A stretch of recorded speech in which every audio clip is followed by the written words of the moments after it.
You caused all this. You left me for her." The scream tore through the night air like a siren, cutting through the hiss of steam and the crackle of shattered glass. Under the harsh fluorescent lights of the gas station, a black Lamborghini sat crumpled against a yellow safety bollard, its hood twisted open like a broken jaw, smoke curling into the dark sky.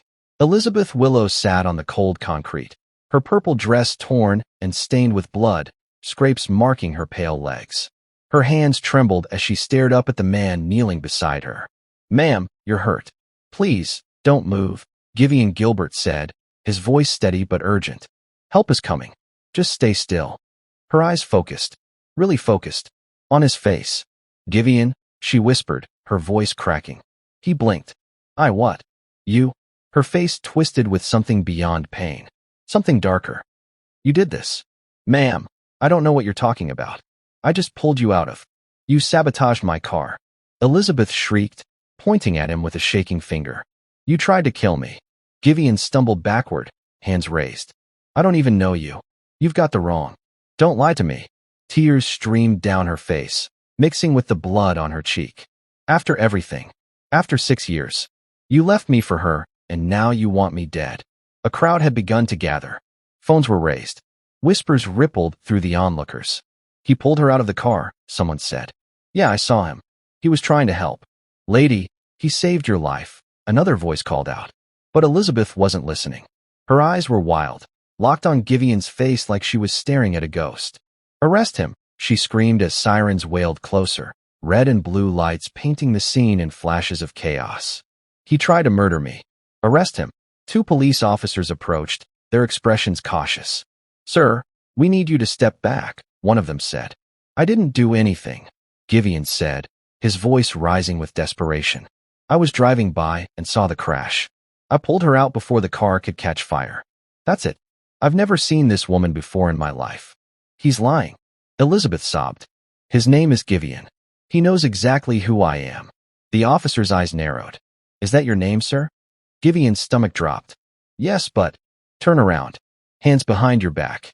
"Wait, no." Giveon's protest died as cold metal closed around his wrists. "You're making a mistake," an older man in the crowd shouted. "I saw the whole thing. He's innocent. This man is a hero, not a criminal," a woman added.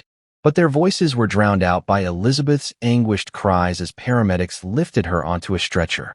As they wheeled her toward the ambulance, she turned her head one last time, her tear-streaked face filled with devastation and fury. "I trusted you," she whispered, her voice barely audible over the chaos. "I loved you." Giveon stood frozen between the 2 officers, his mind reeling. How did she know his name? Why did she think he was someone else?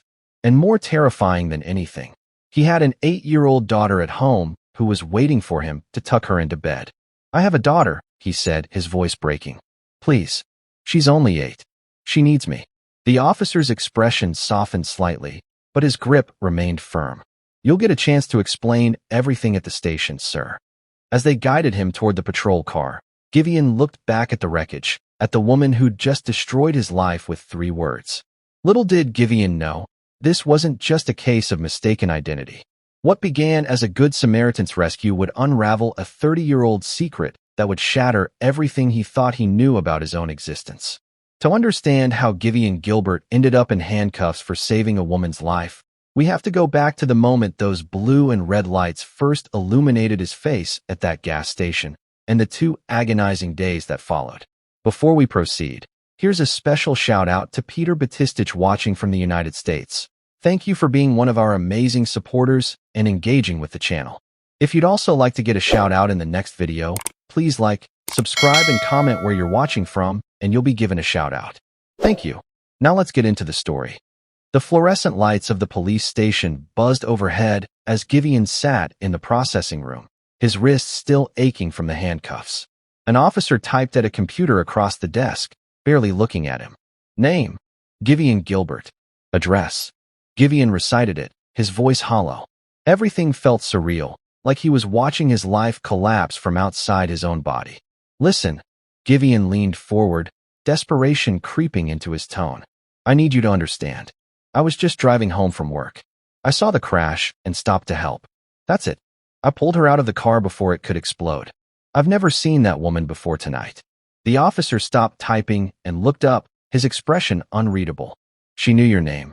I don't know how. Maybe she heard someone in the crowd say it. Maybe. She said you sabotaged her vehicle. That you've been together for 6 years. That's insane. I'm a single father. I run a children's charity. I don't even know anyone named. He stopped. What's her name? Elizabeth Willow. The name meant nothing to him, but he saw something shift in the officer's eyes when he said it. Recognition. Maybe even concern. Willow, Giveon repeated. I don't know her. I've never heard that name before. The Willows are a very prominent family in this city, Mr. Gilbert. Very prominent. And just like that, Giveon understood. This wasn't about truth. This was about power. So that's it. Giveon's voice rose. Because she has money, because her family has influence, I'm guilty? That's not what I said. But it's what you meant. The officer's jaw tightened. We're investigating. Until then, you'll be held pending further questioning. I have a daughter, Giveon said, his voice breaking. She's 8 years old. She's waiting for me to come home. You'll get your phone call. They placed him in a holding cell with gray concrete walls and a metal bench. The door clanged shut with a finality that made his chest tighten. Through the bars, he could see a clock on the wall. 11:47 p.m. Milo's bedtime had been 2 hours ago. The phone call came 30 minutes later. His mother answered on the second ring. Giveon? Honey, where are you?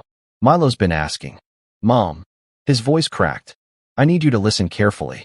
I'm at the police station. Silence. Then what? Why? What happened? There was a car accident. I stopped to help, and the woman, she accused me of causing it. She's confused, Mom. She has me mixed up with someone else, but they're holding me here. That's ridiculous. You were helping her. I know. But her family is influential. The Willows. Have you heard of them? His mother's sharp intake of breath told him she had. Mom, I need you to pick up Milo from the house. She's with Mrs. Chun next door, but I need you to get her. Tell her. He paused, fighting back tears. Tell her Daddy had to work late. Tell her I love her. Of course, sweetheart. Of course. I'll leave right now. Her voice wavered. Giveon, how long will they keep you? I don't know. We'll get you out. We'll get a lawyer. We'll. Just take care of Milo. Please. When the call ended, Giveon sank onto the metal bench and dropped his head into his hands. Somewhere across town, his little girl was probably asleep in her bed, her nightlight glowing, her stuffed rabbit tucked under her arm. She had no idea her world was about to change. That night, in a modest 2-bedroom house, Milo stirred awake when she heard her grandmother's voice in the hallway. Grandma, she called out, rubbing her eyes. Her grandmother appeared in the doorway, forcing a smile that didn't reach her eyes. Hi, sweetheart. I'm here to stay with you tonight. Where's Daddy? He had to work late. Very late. He'll be home soon. But children know when adults are lying. Milo's bottom lip trembled. Is he okay? He's fine, baby. He's perfectly fine. Her grandmother sat on the edge of the bed, smoothing Milo's hair. He loves you so much. He wanted me to tell you that. Milo's tears came silently, soaking into her pillow. Her grandmother held her, whispering reassurances that felt hollow in the darkness. The next morning brought no relief. Giveon's second day in jail began with weak coffee and stale bread. A man in the adjacent cell asked the question that would become familiar. What are you in for? Saving someone's life, apparently, Giveon said bitterly. The man laughed, assuming it was a joke. When Giveon didn't laugh back, the man's smile faded. Seriously? Seriously. Hours crawled by. At 2 in the afternoon, a public defender arrived, a tired-looking woman in her 40s with a briefcase that had seen better days. Mr. Gilbert, I'm Rachel Mendez. I've been assigned to your case. They sat across from each other in a small consultation room. What are we looking at? Giveon asked. Rachel didn't sugarcoat it. It's an uphill battle. Miss Willow is claiming you sabotaged her vehicle with intent to harm. Her family is pushing hard for charges. However, she flipped through her notes. There's surveillance footage from the gas station. The police are reviewing it now. It'll prove I'm innocent. Let's hope so. But Mr. Gilbert, you need to understand something. The Willow family has resources, lawyers, connections. They can make this process very slow and very painful. How long? Could be days. Could be longer. Giveon thought of Milo, of her crying herself to sleep, of school mornings without him making her breakfast, of bedtime stories he wouldn't be there to read. I need to get out of here, he said quietly. My daughter needs me. I'm doing everything I can. That night, alone in his cell, Giveon closed his eyes and prayed. Not for wealth or influence or power to fight back. Just for truth. Simple, undeniable truth. He thought about his life before this nightmare. The charity he'd built from nothing, helping kids like Milo who came from single-parent homes. The morning routines, the lunch boxes, the scraped knees he'd bandaged. Every sacrifice had been worth it because it was for her. Across town, in a private hospital room with silk sheets and fresh flowers, Elizabeth Willow slept fitfully, her dreams haunted by a face she was certain she knew. And somewhere in a police evidence room, a technician pressed play on surveillance footage that would change everything. If you were in Giveon's position, arrested for helping someone, what would you say to defend yourself? Drop your answer in the comments below. The morning sun filtered through floor-to-ceiling windows of the private hospital suite, casting soft light across imported Italian marble floors. Elizabeth Willow lay in a bed that looked more like luxury furniture than medical equipment, her left wrist encased in a cast, her ribs wrapped beneath a silk nightgown someone had brought from home. A soft knock preceded the door opening. Dr. Harrison entered, tablet in hand, followed by two nurses. "Good morning, Miss Willow. How are you feeling today?" Elizabeth's voice came out hoarse. "Like I was in a car crash. Your vitals are stable." "That's excellent news." He consulted his tablet. "You sustained a concussion, 3 fractured ribs, and a fractured wrist. You're very lucky it wasn't worse." "Lucky?" The word felt wrong in her mouth. "When can I leave?" "We'd like to keep you for observation. At least another day or 2. After the doctor left, the parade of visitors began.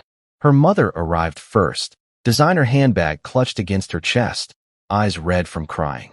"Elizabeth, darling." She rushed to the bedside, careful not to jostle her daughter. "We've been so worried. When we got the call." "I'm okay, Mom." "You're not okay. Look at you." Her mother's perfectly manicured hand trembled as she touched Elizabeth's cheek. "That monster tried to kill you." Elizabeth's father entered moments later, his presence commanding even in a hospital room.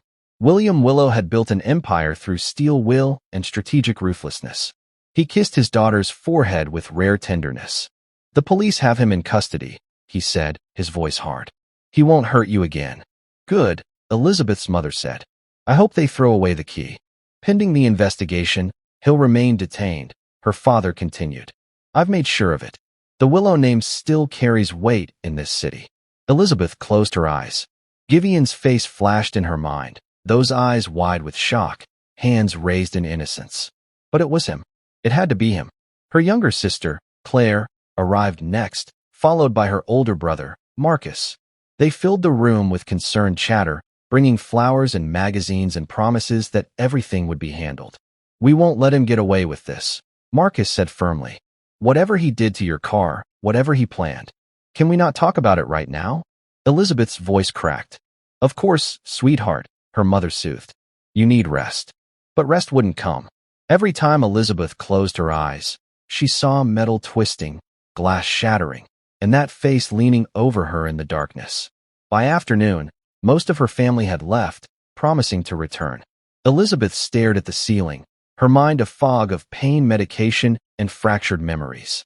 A nurse came in to adjust her for. "You have another visitor, Miss Willow." "A Miss Georgina Hayes?" "Yes." "Send her in." Georgina burst through the door minutes later, her wild curls barely contained, eyes wide with concern. Unlike Elizabeth's family, who'd maintained careful composure, Georgina wore her emotions plainly. "Oh my God, Lizzie." She stopped at the bedside, taking in the cast, the bruises. "I came as soon as I heard." "Are you?" "Stupid question. You're obviously not okay." "Hi, Gina." Georgina pulled a chair close and sat, reaching for Elizabeth's good hand. "Tell me what happened." "Everything." Elizabeth took a shaky breath. "I was driving home from that charity gala. The one for the children's hospital. You texted me you were leaving early." "Yeah. I was tired. And upset." Elizabeth's voice dropped. "I'd been thinking about Giveon all night. About what he did. How he used me." Georgina squeezed her hand. "I know, sweetie. I was on Parkway Avenue when the brakes failed. I tried everything. Pumping them, the emergency brake. Nothing worked. The car just kept accelerating." Tears spilled down Elizabeth's cheeks. "I crashed into that gas station, and I thought I was going to die. Then someone pulled me out. That was him, right? The guy they arrested? It was Giveon. Elizabeth's voice turned cold. He was there, right there, like he was waiting. Georgina's brow furrowed. But Lizzie, why would he pull you out if he was trying to hurt you? I don't know. Maybe he panicked. Maybe he wanted to watch me suffer. Elizabeth pulled her hand away, agitation rising. All I know is I saw his face, and everything made sense. He sabotaged my car because I found out about her. About his affair. When did you find out about the affair? Last week. No, wait. Elizabeth pressed her good hand to her forehead. 2 weeks ago? I can't remember exactly. And you confronted him? I think so. Yes. We fought. He denied everything, but I had proof. Photos of them together. Elizabeth's voice wavered. Or was that 3 weeks ago? Georgina's expression shifted subtly. Concern mixed with something else. Doubt, perhaps. The doctor said you have a concussion, Georgina said gently. That can affect memory sometimes. My memory is fine. I'm not saying it isn't. Georgina hesitated. Did you actually see him tamper with your car? No, but who else would do it? Lizzie, I'm just trying to understand. You said he was at the crash scene, but witnesses told police he pulled you from the wreckage. Multiple people saw him save you. They don't know what he did before that. But if he tampered with your brakes, why would he be right there when you crashed? How would he even know when and where it would happen? Elizabeth's head throbbed. The questions poked holes in her certainty, letting doubt seep in like cold water. I don't know. I just know what I saw. It was him, Gina. It was Giveon. Okay, Georgina said softly, backing off. Okay, I believe you. But Elizabeth heard the hesitation in her friend's voice. That evening, Elizabeth's parents returned. Her father spoke with barely contained satisfaction. The investigators are being thorough, he said. But given your testimony and the seriousness of the accusations, he'll remain in custody. They're checking your vehicle now for signs of tampering. What if they don't find anything? Elizabeth asked quietly. Her father's eyes sharpened. Do you doubt what you saw? No. She faltered. My head hurts. Everything's fuzzy. That's the concussion talking, her mother said, adjusting Elizabeth's pillows. You know what you saw, darling. Trust yourself. But as night fell and pain medication pulled her towards sleep, Elizabeth's dreams betrayed her certainty. In them, Giveon's face shifted and changed. Sometimes it was him, her Giveon, the man who'd promised forever and delivered betrayal. Other times, the face was different. Softer, confused, innocent. She woke in the darkness, gasping, her heart racing. A nurse appeared immediately. Are you all right, Miss Willow? I'm fine. Just a nightmare. But as the nurse left and Elizabeth lay alone in her expensive room with its pristine white walls, she wasn't sure anymore what was nightmare and what was memory. Elizabeth had everything: wealth, family, comfort. Yet in this moment, she'd never felt more broken. If stories like this, where privilege and pain collide in unexpected ways, move something in you, consider subscribing. Sometimes the stories that challenge us most are the ones we need to hear. The hospital room had grown quiet as evening deepened into night. The last nurse had checked Elizabeth's vitals an hour ago, and the hallway beyond her door had settled into that peculiar silence that only hospitals achieve. Not quite peaceful, but suspended. Georgina sat in the chair beside the bed, her shoes kicked off, legs tucked beneath her. She'd sent 3 texts to her boyfriend saying she'd be late, then eventually just told him not to wait up. You don't have to stay, Elizabeth said, though her voice carried hope that Georgina would. Where else would I be? Georgina smiled. Besides, you know I'm terrible at sleeping anyway. Elizabeth shifted carefully, mindful of her ribs. Gina, can I tell you something? The real story. I'm listening. His name is Giveon. Elizabeth's voice was barely above a whisper. My fiancé. Or ex-fiancé now, I guess. I know, sweetie. You mentioned. No, I mean really tell you. About us. About everything. Elizabeth stared at the ceiling. We met 6 years ago at a museum fundraiser. He was charming, intelligent, devastatingly handsome. He told me he was an entrepreneur, working on a startup. He made me laugh. Made me feel seen in a way I'd never felt before. Georgina listened silently. My family loved him. Dad thought he had business savvy. Mom adored his manners. Claire thought he was romantic. Elizabeth's laugh was bitter. And he was. God, he was perfect. He'd surprise me with handwritten notes, Remember every little thing I said. He proposed after 2 years on a beach in Santorini at sunset. That sounds beautiful. It was a lie. Elizabeth's voice hardened. All of it. The startup? Funded entirely by my father's investment. The business connections? Made through my family's network. Every door that opened for him, I opened. Every opportunity, every success, it was built on my name, my money, my influence. How did you find out? 3 weeks ago? Or maybe it was 4. Elizabeth pressed her good hand against her forehead. I surprised him at his office. He wasn't there, but his laptop was open. Emails, messages, photos. Her voice cracked. He was with someone else. Had been for months. Maybe longer. Oh, Lizzie. The worst part? In the messages, he called me his golden ticket. Said once we were married, he'd have access to the Willow fortune and could finally leave. He was just waiting for the right moment. Georgina reached for her friend's hand. I'm so sorry. I was going to confront him. The night of the crash, I'd finally worked up the courage. I was driving to his apartment. Elizabeth's tears flowed freely now. But the brakes failed. And then I saw his face at the crash scene, and I knew. I knew he'd found out somehow that I knew. So he tried to kill me. Georgina was quiet for a long moment. Too long. What? Elizabeth asked. Lizzie, I need to ask you something, and I need you to really think about it. Okay. You said you were going to his apartment. Where does he live? Downtown. The Meridian building. And the crash happened on Parkway Avenue? Yes. That's the opposite direction. Elizabeth blinked. No, it's not. I was heading. She trailed off, confusion clouding her features. Wait, which way was I going? The police report said you were heading east on Parkway. The Meridian is west. Then I must have been coming from somewhere else first. Maybe I went to clear my head. Maybe, Georgina said carefully. But Lizzie, here's what I don't understand. If your Giveon wanted to hurt you, why would he be right there when you crashed? How would he know where and when your brakes would fail? He must have followed me. Witnesses said this man was pumping gas. His car was at the pump. He saw your crash and ran over. He staged it to look innocent and risked dying in an explosion to pull you out. Georgina's voice was gentle but firm. Lizzie, that doesn't make sense. You don't believe me.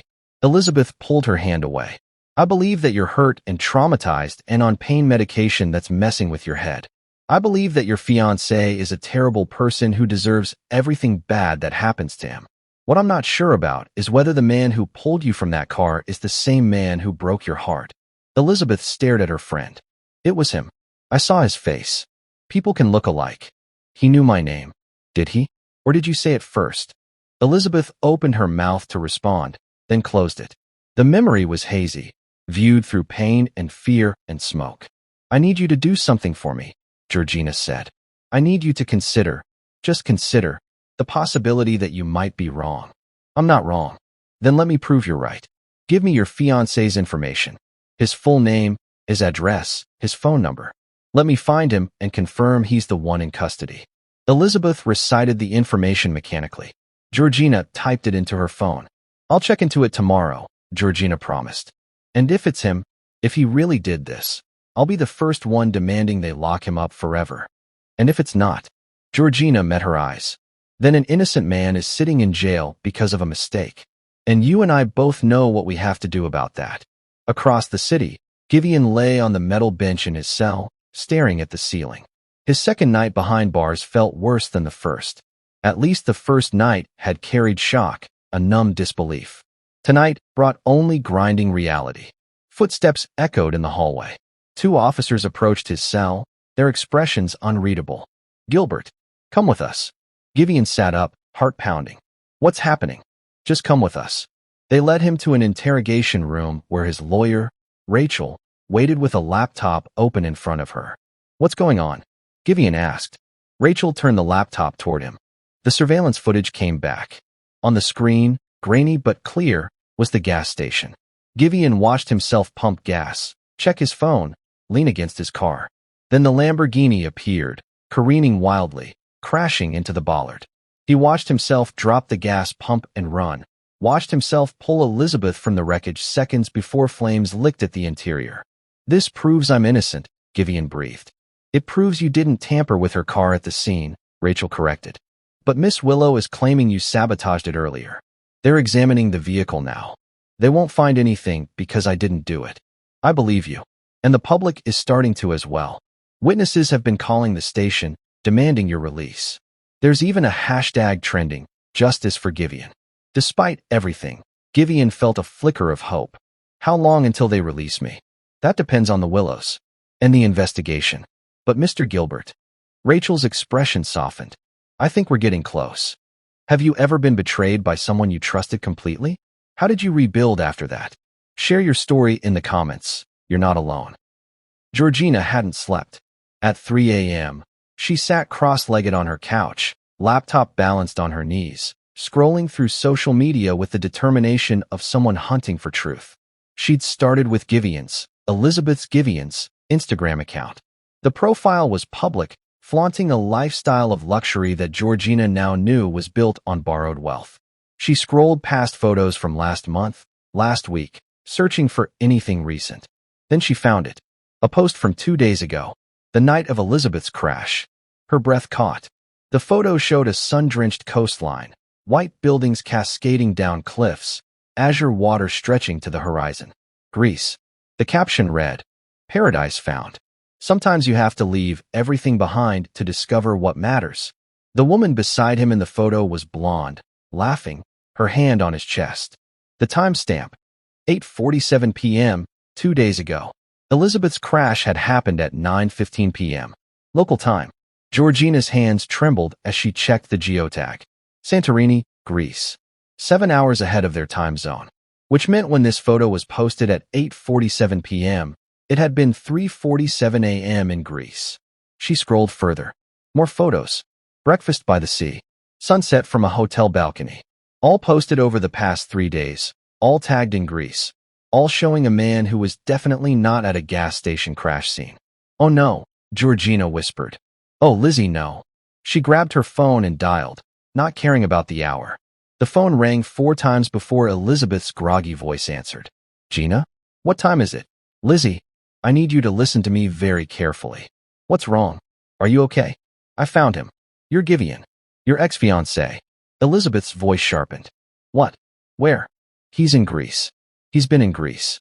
For the past 5 days. Silence. Lizzie, that's not possible. Elizabeth's voice was small, childlike. I saw him. At the crash. I saw his face. I'm looking at photos right now. Time-stamped photos. He posted from Santorini the night of your crash. He wasn't here, Lizzie. He couldn't have been. No, you're wrong. He could have faked the timestamps. Or posted old photos.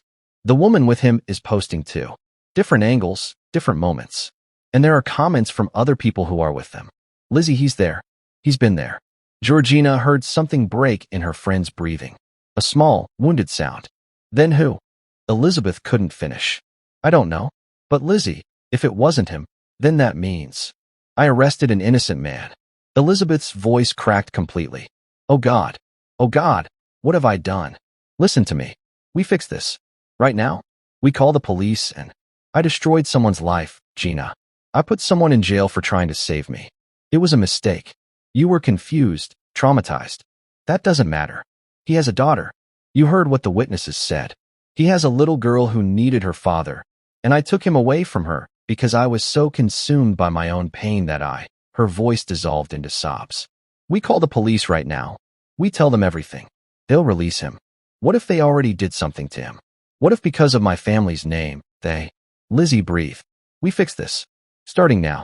Across the city, as dawn broke over the police station, Giveon stood in the processing area for the second time in 3 days. This time, though, the officer's face held something different. Respect, maybe, or shame. Mr. Gilbert, on behalf of the department, I apologize for the ordeal you've experienced. The officer slid a plastic bag across the counter containing Giveon's wallet, keys, and phone. The surveillance footage has been thoroughly reviewed. Your vehicle has been examined. There is no evidence of any wrongdoing on your part. The charges have been dropped. Giveon's hands shook as he took the bag. Just like that. The witness statements were overwhelming. And the footage is clear. You saved that woman's life. The officer paused. For what it's worth, some of us never believed you did it. But the Willow family's pressure. I understand. Giveon cut him off, not wanting to hear excuses. Can I leave? You're free to go. Outside, morning sun felt surreal on Giveon's face. His lawyer had arranged for a car to take him to his mother's house. The drive passed in a blur. When the car pulled up to the modest two-story home, Giveon saw his mother standing on the porch, Milo's small hand clutched in hers. Milo's eyes went wide. "Daddy." She flew down the steps and Giveon caught her, lifting her into his arms despite the ache in his body from 2 nights on a metal bench. She wrapped her arms around his neck and buried her face in his shoulder, her small body shaking with sobs. "I thought you left," she cried. "I thought you left me like Mommy did." Giveon's heart shattered. "Never. Never, baby. I will never leave you. I promise." His mother descended the steps more slowly, her eyes red-rimmed. She pulled both of them into an embrace. "I'm so glad you're home," she whispered. Inside, Milo refused to let go of Giveon's hand. She sat pressed against his side on the couch, as if afraid he might disappear. "Where were you, Daddy? Grandma said you were working, but you never work all night." Giveon exchanged glances with his mother. "There was a misunderstanding, sweetheart. But it's all cleared up now." "Did you do something bad?" "No, baby. The opposite. I helped someone who was hurt." His mother brought tea, her movements careful, deliberate. When Milo finally dozed off against Giveon's side, exhausted from emotional overflow, his mother spoke quietly. "There's something I need to tell you. Something I've kept buried for 30 years. Giveon looked up, startled by her tone. "Mom, when you were born..." She stopped, struggling. "You weren't alone. There was another baby. Your brother." The room seemed to tilt. "What?" "The nurses took him away. Said he didn't make it." But the way they looked at each other, the whispers, the way the doctor avoided my eyes, her voice broke. "I've always wondered. If maybe..." "Mom, why are you telling me this now?" "Because of what you said on the phone. About that woman knowing your name. About her confusion." His mother's hands trembled around her teacup. What if she wasn't confused? What if she really did know someone named Giveon who looked exactly like you? The implications crashed over him like a wave. At the hospital, Elizabeth's phone call to the police station had been frantic, desperate. The desk sergeant's words had been gentle but final. "Mr. Gilbert was released 3 hours ago, ma'am." "Where did he go?" "I can't disclose that information." Elizabeth hung up and turned to Georgina, her face pale. "He's already gone. They let him go." "That's good, Lizzie. That means I can't apologize. I can't explain. I can't." Elizabeth pressed her good hand against her mouth. "How do I fix this? What would you do if you realized you destroyed an innocent person's life by mistake? Would you try to make it right? Or would the guilt be too much? Tell us in the comments." Elizabeth was discharged the following afternoon. Against her doctor's recommendations, against her mother's protests, she signed herself out. Her ribs ached with every breath. Her wrist throbbed in its cast, but none of it compared to the pain of what she'd done. Georgina drove her, neither woman speaking much during the ride to Elizabeth's penthouse. But Elizabeth didn't go inside. Instead, she made calls, used connections. Within 2 hours, she had Giveon Gilbert's address. "Lizzie, maybe you should wait," Georgina said. "Give him some time to. Time won't change what I did." Elizabeth's jaw set with determination. "I need to face him. Today." The drive took them to a neighborhood Elizabeth rarely visited. Modest homes with small yards, cars that had seen better years, children's bikes leaning against front porches. Her driver pulled up to a pale blue house with white shutters and a garden that someone clearly tended with care. Elizabeth stepped out, ignoring her driver's offer of assistance. Each step toward the front door felt like walking through water. She rang the doorbell. Footsteps approached. The door opened. Giveon Gilbert stood in the doorway, and Elizabeth's breath caught. In the hospital, through her concussed haze, she'd been so certain. Now, looking at him in daylight, she saw the differences. The way he carried himself, the warmth that had never existed in her ex-fiancé's eyes, now replaced with cold wariness. "You," Giveon said flatly. "Mr. Gilbert, Elizabeth's voice broke. "I'm so sorry. I need to apologize. Please, just let me explain." "Explain what?" "How you had me thrown in jail for saving your life." "I was confused. The concussion, the trauma. I thought you were someone else." "My ex-fiancé, he..." Tears spilled down her cheeks. "His name is also Giveon. He looks like you. He betrayed me. And in that moment, I was so hurt and so scared that you destroyed my life." Giveon's voice was quiet, but each word hit like a hammer. Do you understand that? I know. And I'm so incredibly sorry. Sorry doesn't give me back 2 days with my daughter. Sorry doesn't erase her crying herself to sleep thinking I abandoned her. Elizabeth flinched. I want to make this right. However I can. I'll make a public statement, clear your name completely, and I want to compensate you for what you've been through. She reached into her purse and pulled out an envelope. This is a check. Enough to. Stop. Giveon's hand shot up. Just stop. Please let me. This is what people like you do, isn't it? Giveon's voice rose, anger finally breaking through. You think money fixes everything. You think you can just write a check and erase the damage you cause. That's not what I'm. My daughter is 8 years old. For 2 nights, she didn't know where I was. Her mother died when she was 3, and I'm all she has. Do you know what she said to me when I came home? His voice cracked. She said she thought I left her, like her mother did, because that's what death is to a child, someone leaving and never coming back. Elizabeth pressed her hand over her mouth, fresh sobs shaking her shoulders. You took that security from her. You made her doubt the one constant in her life. And you think a check fixes that? Giveon's eyes blazed. Money can't buy back her innocence. Can't buy back her trust. Can't erase the nightmares she's going to have. I know it can't. I know nothing I do will ever be enough. But please. I spend my life helping kids from broken homes. Kids whose parents abandoned them. Kids who learned too young that the world is cruel and unfair. I built a charity from nothing because I believe in second chances and in helping people who the system forgets. Giveon's voice dropped. But you? You used your family's power to keep an innocent man locked up. You didn't care about truth or justice. You just cared about revenge against someone who hurt you. You're right. Elizabeth's voice was barely audible. You're absolutely right about everything. I don't want your money. I don't want your apology. I want you to leave and never come near me or my daughter again. Please. The door closed in her face. Elizabeth stood on the porch, staring at the painted wood, her shoulders shaking. Behind her, she heard her driver exit the car, concerned. Miss Willow. She waved him off and walked slowly back to the car, each step in agony that had nothing to do with her physical injuries. She collapsed into the back seat and let herself break completely. Inside the house, Giveon leaned against the closed door, his own hands trembling. His mother appeared from the kitchen, Milo right behind her. Daddy, who was that lady? Milo asked. Giveon looked down at his daughter, at her wide, innocent eyes, and felt his anger war with something else. Something uncomfortable. Someone who made a mistake, he said carefully. Was it a big mistake? Very big. Did she say sorry? Yes, she did. Milo tilted her head, considering. Teacher says when someone says sorry and means it, we should forgive them, even if the mistake was big. Giveon's mother caught his eye over Milo's head, her expression unreadable. It's not always that simple, sweetheart, Giveon said. Why not? Because some mistakes hurt people in ways that sorry can't fix. But you always tell me everybody deserves a second chance.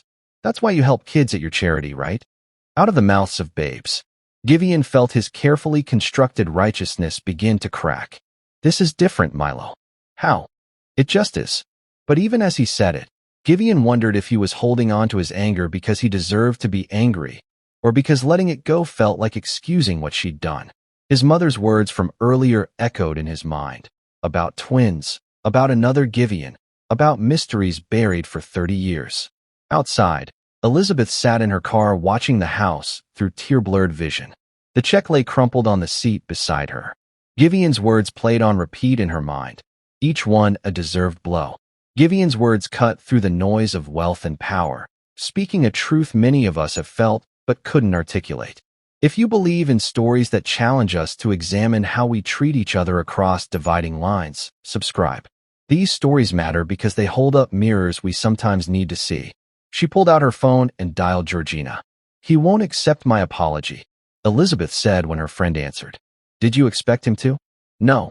But I hoped, she broke off. I don't know what I hoped for. Absolution, maybe. Some sign that I'm not a complete monster. You're not a monster, Lizzie. You're someone who made a terrible mistake while traumatized and in pain. That doesn't make it better. No, Georgina agreed. But it makes it human. 3 weeks passed like a slow hemorrhage. Elizabeth returned to work at her family's foundation, attended charity galas, smiled for cameras. But at night, alone in her penthouse, Giveon Gilbert's words echoed in her mind on an endless loop. You think money fixes everything. She sat at her desk one evening, staring at her laptop screen. Giveon's charity website was modest but heartfelt, Second Chances Youth Center, giving hope to children who need it most. Elizabeth picked up her phone and called her financial advisor. I want to make an anonymous donation, she said. $50,000. 2 days later, she sent a letter with the donation. No name, just words she needed him to read. I know this doesn't fix what I did. I know money can't erase pain. But these children deserve every chance, and so do you. Please use this to help them. That's all I ask. At the youth center, Giveon sorted through the morning mail while kids laughed in the recreation room behind him. When he opened the envelope from the bank, his hands froze. $50,000. Anonymous donor. Then he saw the letter. The handwriting was elegant, practiced. The same handwriting from the envelope she tried to give him 3 weeks ago. His jaw clenched. He called his bank immediately. I need to return a donation. All of it. Sir, are you certain?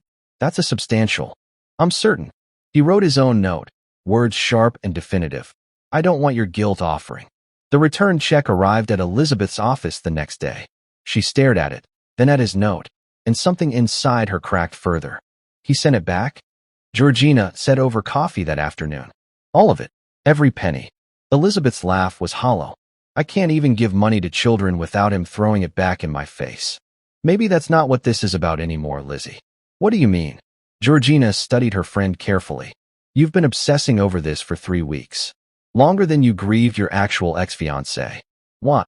Because I ruined an innocent man's life. Or because that innocent man is everything your ex-fiancé pretended to be. Georgina's voice was gentle but pointed. Integrity, devotion, principle, actual sacrifice for people he loves. Elizabeth opened her mouth to protest, then closed it. I'm not. It's okay to be attracted to someone, Lizzie. Even someone you wronged. Maybe especially someone you wronged. Guilt and fascination can look a lot alike. He hates me. And he should. Maybe. But you're not trying to make amends anymore. You're trying to make him see you differently. The words haunted Elizabeth for days. Was Georgina right? Had her desperate need for forgiveness transformed into something else entirely? Across town, Giveon tried to push Elizabeth Willow from his mind. He had work. He had Milo. He had kids at the center who needed him. He didn't have time for complicated feelings about a woman who'd caused him nothing but pain. Yet at night, when Milo slept and the house grew quiet, he'd remember the look on Elizabeth's face when he'd closed the door. The genuine anguish. The tears that weren't performed for sympathy, but born from real remorse. Stop it, he muttered to himself. She's not your problem. But his mother's words kept resurfacing. About twins. About another Giveon. About mysteries that might explain why Elizabeth had confused them. He'd been researching, making quiet calls to the hospital where he was born, getting stonewalled at every turn. I'm sorry, sir. Those records are sealed. Why would birth records be sealed? I can't discuss that. Something was there. Something buried. But every time he got close to answers, doors closed. Then came the phone call that changed everything. Mr. Gilbert? This is Nurse Morrison from Riverside Elementary. Your daughter collapsed during class. We've called an ambulance. The world stopped. Giveon barely remembered the drive to the hospital. He ran through emergency room doors, searching wildly. Milo Gilbert. He gasped at the reception desk. Where is she? Room 3. The doctors are with her now. He burst through the door to find Milo on a hospital bed, pale and small, hooked to monitors that beeped rhythmically. A doctor turned at his entrance. Mr. Gilbert? What's wrong with her? What happened? We're running tests now. She experienced a sudden loss of consciousness, elevated heart rate, and her white blood cell count is concerning. Concerning how? The doctor's expression was carefully neutral. Let's wait for the complete results before we jump to conclusions. But Giveon knew that look. He'd seen it before, when Milo's mother had been sick. When doctors prepared families for bad news. Hours passed in agonizing increments. Tests. More tests.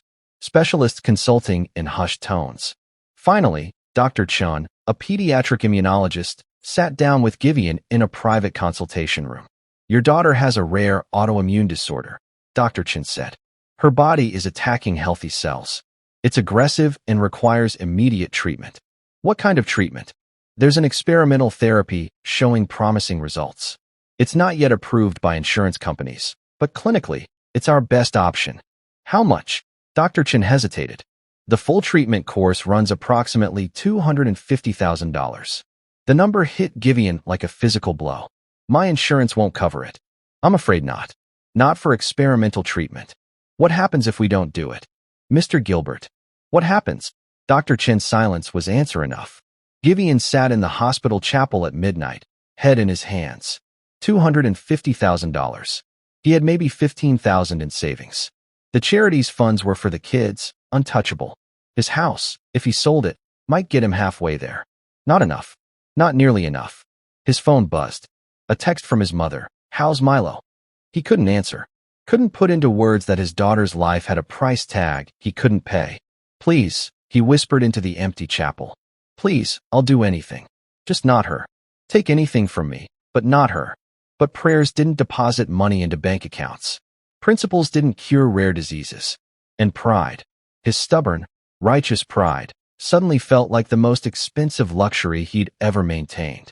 He thought of Elizabeth's check. $50,000 he'd sent back without hesitation. He thought of her standing on his porch, tears streaming, begging for a chance to make things right. If you had Giveon's pride but faced your child's life or death situation, would you accept help from someone you resented? What's more important, principles or survival? Comment below. Dawn broke over the hospital, pale light filtering through the window of Milo's room. Giveon hadn't slept. He sat beside her bed, holding her small hand, watching the steady rise and fall of her chest. Dr. Chen entered with two other specialists, their faces serious but not unkind. Mr. Gilbert, we need to discuss the treatment protocol, Dr. Chen said. They gathered around a tablet, showing him charts and timelines that blurred together in his exhausted mind.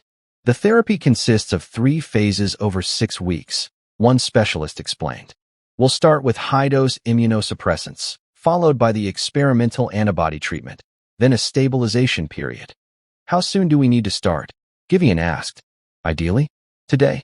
Her immune system is attacking aggressively. Every day we wait increases the risk of permanent organ damage.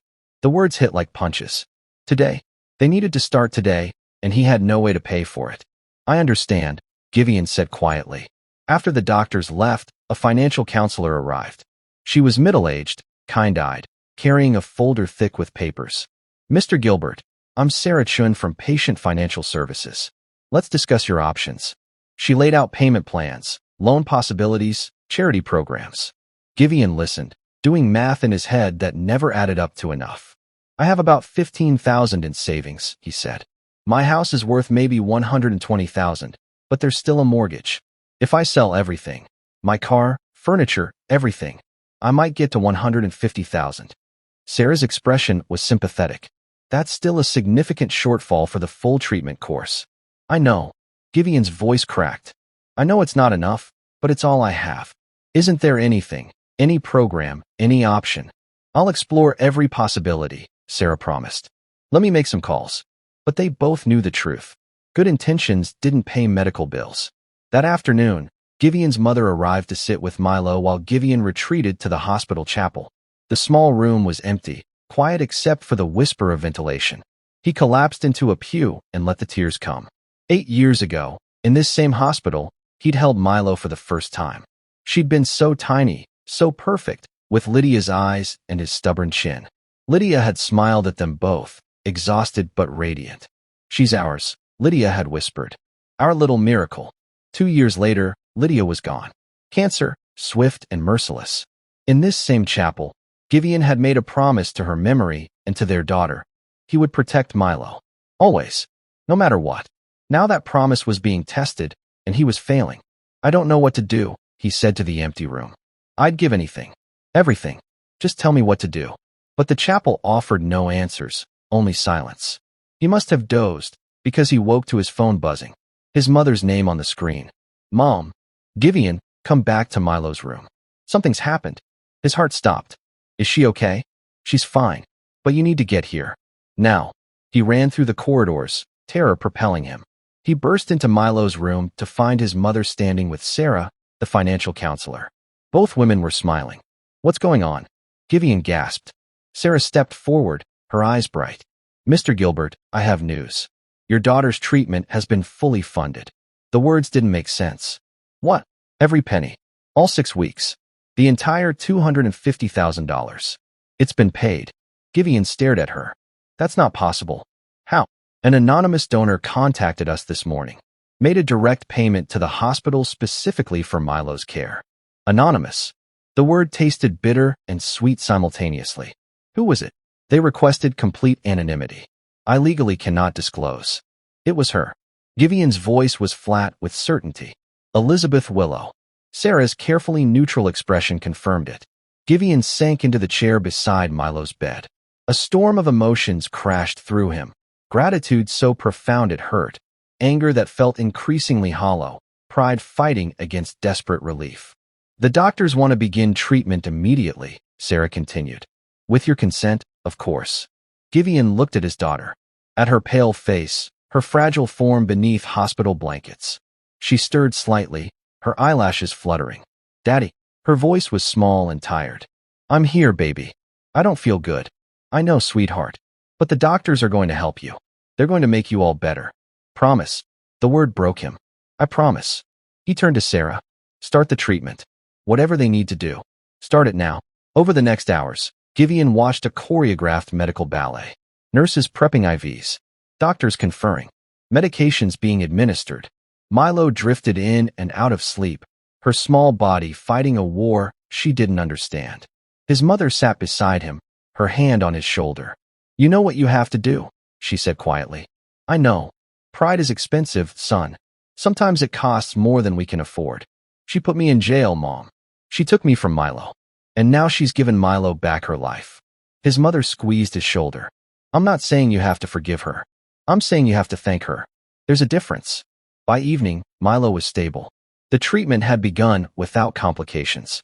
She slept peacefully, her color already improving slightly. Giveon stood at the window, watching the city lights blink to life. He pulled out his phone and stared at the screen for a long moment. He didn't have Elizabeth's number, but he had her address. Mom, will you stay with Milo? Where are you going? To do what I should have done 3 weeks ago. He kissed his daughter's forehead gently. Listen to someone. The drive to Elizabeth's estate felt surreal. The last time he'd approached wealth like this, he'd been angry and righteous. Now he felt hollow, scraped clean by fear and gratitude, and something he couldn't quite name. The security guard at the gate was polite but firm. Do you have an appointment, sir? No. But please tell Miss Willow that Giveon Gilbert is here. She'll understand. The guard made a call. Moments later, the gate swung open. Elizabeth stood on the steps of her mansion, silhouetted against the golden light from inside.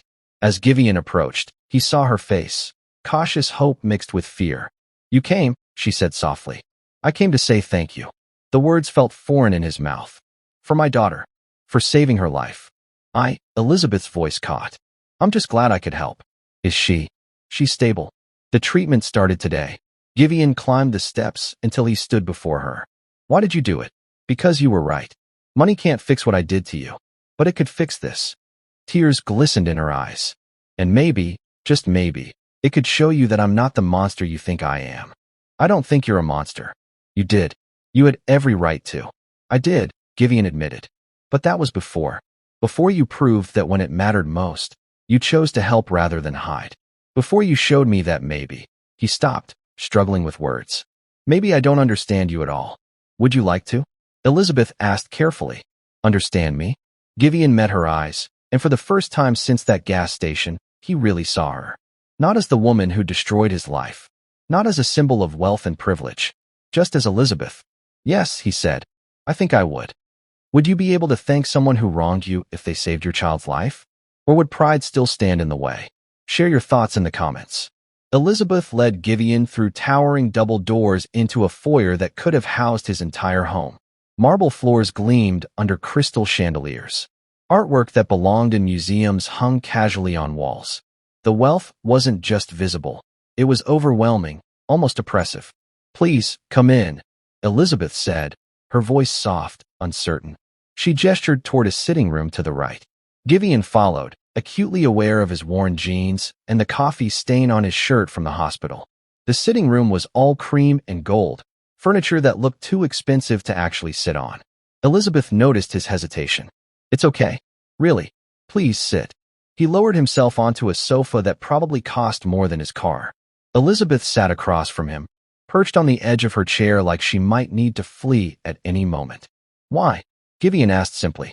Why did you pay for Milo's treatment? Because I could. Because you needed help. Because, Elizabeth's hands twisted in her lap. Because I owed you more than I could ever repay. And this was something real. Something that mattered. You didn't know me my daughter's life. Didn't I? I took 2 days of her father from her. Made her doubt your love. This doesn't erase that, but maybe it balances the scales slightly. The scales will never be balanced, Giveon said, but his voice lacked the anger from weeks before. But I'm grateful. More than I can express. You wanted to understand me, Elizabeth said carefully. Can I explain? Everything. I'm listening. Elizabeth took a breath, steadying herself. His name was Giveon. Is Giveon, I suppose. We met 6 years ago at a fundraiser. He was charming, ambitious, said he was building a tech startup.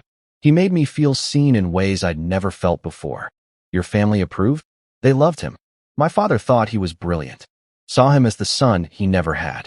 Elizabeth's laugh was bitter. And why wouldn't they? He was everything they wanted for me. Smart, driven, handsome. But it was fake. All of it. The startup? Funded by my father's investment, $2 million. His business connections?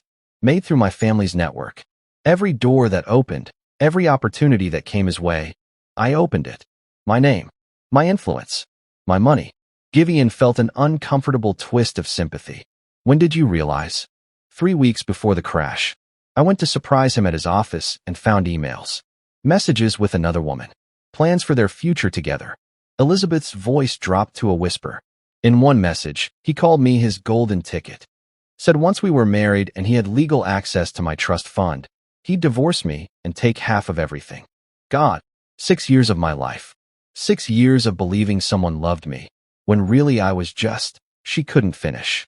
A means to an end, Giveon said quietly. I'm sorry. That's terrible. I wanted revenge. I was going to expose him publicly, ruin him the way he ruined me. But that night, driving to confront him, the crash happened. Elizabeth met his eyes. And then I saw your face leaning over me, and my concussed mind couldn't separate reality from nightmare. I was so certain it was him, that he'd found out I knew and tried to kill me. But it wasn't him. No, it was you. An innocent man trying to save my life. Fresh tears spilled down her cheeks. I am so sorry, Giveon. For everything. For a long moment, silence settled between them.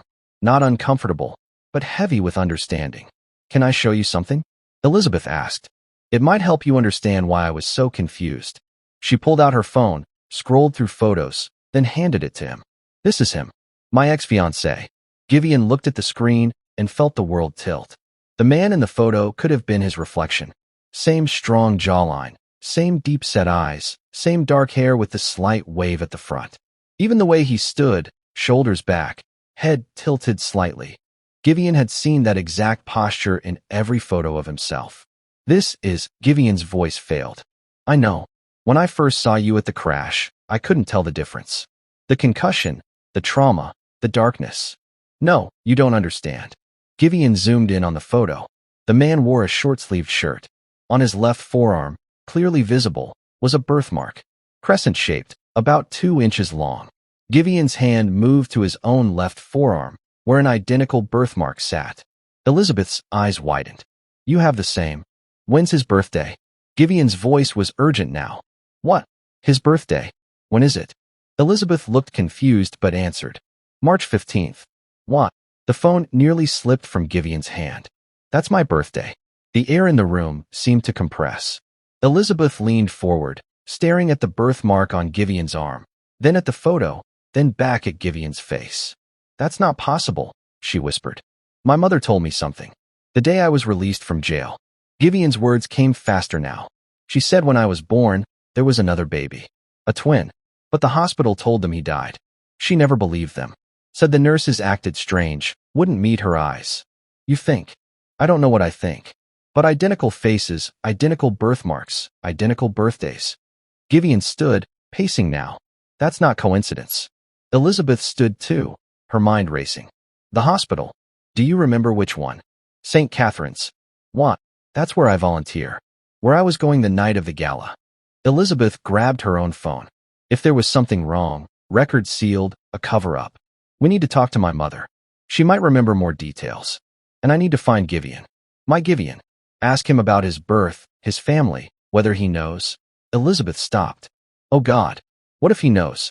What if he's known all along? Why would he keep that secret? I don't know. But nothing about him was real. Maybe his entire identity was a lie too. Giveon looked at the photo again, at the face that was his face, but wasn't. A stranger who wore his features like a mask. I need to know the truth. Who he is. Who I am. What happened 30 years ago. We'll find out, Elizabeth said firmly. Together. If you'll let me help. Giveon met her eyes, saw the determination there, the fierce need to make things right. And beneath that, something else. Something that scared and intrigued him in equal measure. Together, he agreed. Outside, night had fully fallen. Inside Elizabeth's mansion, two people who'd started as enemies stood united by a mystery that had been buried for 3 decades. A mystery that promised to upend everything they thought they knew about identity, family, and fate. What would your first thought be if you saw someone with your exact face and birthmark? Would you investigate or walk away? Tell us below. 2 days later, Giveon and Elizabeth drove to his mother's house. Milo had been moved from ICU to a regular room, her color returning, her smile brightening. She'd be in the hospital another week, but the doctors were optimistic. She's going to be okay, the nurse had said that morning, and Giveon had finally allowed himself to believe it. Now, pulling up to his childhood home with Elizabeth beside him, a different kind of nervousness twisted in his stomach. Are you sure about this? Elizabeth asked. I could wait in the car. No, you need to hear this too. Whatever the truth is, it involves both of us now. His mother answered the door, her eyes going immediately to Elizabeth. Recognition flickered across her face. Mom, this is Elizabeth Willow. Elizabeth, my mother, Ruth Gilbert. Mrs. Gilbert, I'm, Elizabeth began. The woman who put my son in jail, Ruth finished, but her voice wasn't unkind. And the woman who saved my granddaughter's life. Come in, both of you. They sat in the modest living room where Giveon had grown up. Ruth brought tea with trembling hands. Mom, I need to show you something. Giveon pulled out his phone, found the photo Elizabeth had shown him. This man, have you ever seen him before? Ruth took the phone, and the teacup slipped from her other hand. It shattered on the hardwood floor, tea spreading like a stain. Mom, but Ruth wasn't looking at the mess. She stared at the photo, tears streaming down her face. I knew this day would come. God help me, I always knew. Elizabeth knelt beside her, carefully taking the phone. Mrs. Gilbert, what do you mean? That's my son. Ruth's voice broke. My firstborn. The one they told me was dead. Giveon's world tilted. Tell us everything. Please, Mom. I need to know. Ruth wiped her eyes, steadying herself. It was March 15th, 30 years ago. The labor was difficult. Complicated. They told me I was having twins. Surprise. They said, twins run in families, but sometimes we don't catch it until late. What happened during the delivery? Elizabeth asked gently. The first baby came at 11:42 p.m. Perfect. Healthy. Crying. They held him up for just a moment. Let me see him. Then they rushed him away. Said they needed to clean him up, check his vitals. Ruth's hands shook. But something felt wrong. The nurses kept looking at each other, whispering. And the second baby? Giveon's voice was hoarse. You came 12 minutes later. 11:54 p.m. You were smaller, struggling a bit, but alive. Strong. They let me hold you while they worked on getting me stable. Ruth looked at her son. Your father was in the waiting room. They wouldn't let him in. Hospital policy back then. When did they tell you about the first baby? An hour later. Dr. Morrison came in, wouldn't look me in the eye. Said there were complications. That the first twin didn't make it. Offered condolences. Ruth's voice hardened. But I saw the nurse behind him. She was crying. Not sad crying. Scared crying. Elizabeth leaned forward. Did they let you see the body? No. Said it was better we didn't. That we should focus on the baby who survived. Ruth's tears flowed freely now. We were devastated. In shock. We'd prepared for one baby and suddenly had two. Then just as suddenly back to one. We didn't know what to do. What was the first baby going to be named? Giveon asked. Giveon. It was your father's grandfather's name. When the first baby died, when they told us he died, We couldn't bear to lose the name too, so we gave it to you. Ruth reached for Giveon's hand. You were supposed to be Gabriel. Gabriel Joseph Gilbert. The name felt strange and familiar all at once, like a coat that almost fit. Why didn't you investigate? Elizabeth asked. If something felt wrong? We tried. Your father demanded answers. But Dr. Morrison said there were complications, that sometimes these things happen. That pushing would only cause more pain. Ruth's voice dropped. And the Morrisons were powerful. The hospital director was his brother. We were young, scared, grieving. We didn't know how to fight people like that. Did you ever suspect? Giveon couldn't finish. That he was alive? That they'd taken him? Ruth nodded. Every day for 30 years. But what could I do? I had no proof. No body. Just a feeling and a scared nurse's tears. Elizabeth pulled out her phone. Mrs. Gilbert, I volunteer at St. Catherine's Hospital. I have connections there. If there was a cover-up, if records were altered or sealed. It was a legal adoption, wasn't it? Giveon said. Or worse. Maybe. Or maybe someone powerful wanted a baby and found a way to get one. Elizabeth's jaw set with determination. But we're going to find out. I promise you both, we're going to uncover what happened. Over the following week, Elizabeth worked her connections relentlessly. Phone calls to hospital administrators. Meetings with lawyers. A formal complaint filed with state health authorities. The investigation began slowly, bureaucracy grinding at its usual pace. Meanwhile, Giveon tried contacting the other Giveon. He found the business email on social media, sent a simple message. We need to talk. It's about your birth. Please respond. Nothing. He tried calling the office number. Disconnected. Social media accounts went silent. No new posts. No activity. He's vanished, Giveon told Elizabeth over coffee one afternoon. It's like he knows we're looking. Or someone warned him. Elizabeth's expression was troubled. If there was a conspiracy, if people were paid to keep quiet, they'd want to keep it quiet still. Days blurred together. Milo came home from the hospital, her energy returning, her laughter filling the house again. She met Elizabeth during a visit, and the two bonded over a shared love of art. I like her, Daddy, Milo said after Elizabeth left. She's pretty. And she looks at you the way Princess Jasmine looks at Aladdin. Giveon's face flushed. Milo, that's not. We're just. It's okay. I think you look at her that way too. Out of the mouths of babes. That evening, Elizabeth invited Giveon to her estate. They sat on the terrace as the sun set, painting the sky in shades of orange and gold. The investigation is moving forward, Elizabeth said. They're unsealing records from that time period. It could take weeks, but we'll get answers. Thank you for everything you're doing. It's the least I can do. Elizabeth paused, then turned to face him. Giveon, I need to tell you something. And the timing is terrible. With your mother's revelation, the investigation, everything you're dealing with. What is it? I've developed feelings for you. The words came out in a rush. Real ones. Not guilt or gratitude or any of that. Just feelings. And I know that's probably the last thing you want to hear, given everything, but I needed you to know. I needed to be honest. Giveon looked at her, at the vulnerability in her eyes, the fear of rejection. He thought about the past weeks, about how she'd fought for his forgiveness, saved his daughter, stood beside him through impossible revelations.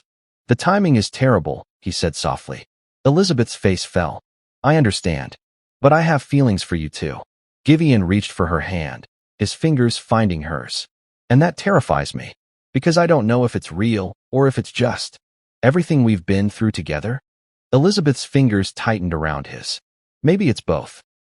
They sat in silence as stars emerged overhead, their hands intertwined, the weight of unsaid words hanging between them. This story began with a false accusation and unraveled into something far deeper, a truth that had been buried for 3 decades. If you believe stories like this deserve to be told, that hidden truths matter, and love can grow from the strangest soil, subscribe. Because part 2 of this journey is coming, and you won't want to miss how this all unfolds. As Giveon and Elizabeth's fingers intertwined on that terrace, neither knew that the twin brother who'd stolen 6 years of her life was watching from afar. The hospital investigation was about to uncover something far darker than anyone imagined. And the question that would haunt them both, why won't he respond? What is he hiding? And when the truth finally surfaces, will it destroy the fragile connection they've built, or forge it into something unbreakable? The answers lie ahead in part 2. Thank you for watching this story to the end. If you enjoyed it, please like, comment and subscribe if you are yet to. This tells me that my effort spent in making the video wasn't in vain. Thank you, you rare piece of gem.